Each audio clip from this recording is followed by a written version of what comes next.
Intuition pumps are sometimes called thought experiments. More often they're called thought experiments, but they're not really formal arguments. Typically they're stories, they're little fables. In fact, I think they're similar to Aesop's fables in that they're supposed to have a moral, they're supposed to teach us something.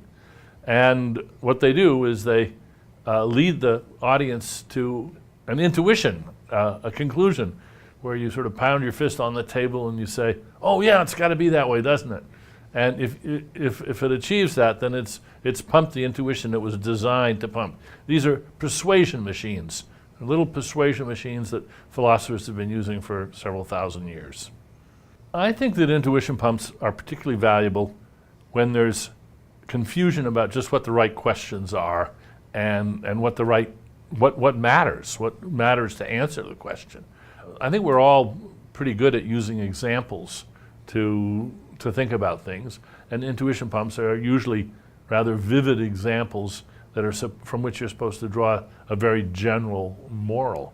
And they come up in many walks of life. Anytime you're puzzled or confused about what to do next or whether something's true or false, you might cast about for an intuition pump that could help you.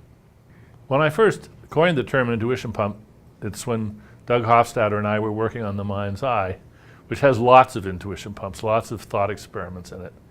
And Doug came up with a great metaphor. He said, what you want to do with any of these intuition pumps is twiddle all the knobs, turn the knobs, see what makes it work. Now, though this is actually something that we're familiar with from other parts of our lives, if there's a gadget and you want to know what it does, turn the knobs, see what happens, see what the moving parts do. So I encourage everybody to not just to take an intuition pump as it's handed to them, but look at the moving parts, see what makes it tick, try to figure out, what if I adjust this? Will it still pump the same intuition? Will it still yield the same putative conclusion, or will the whole thing fall apart?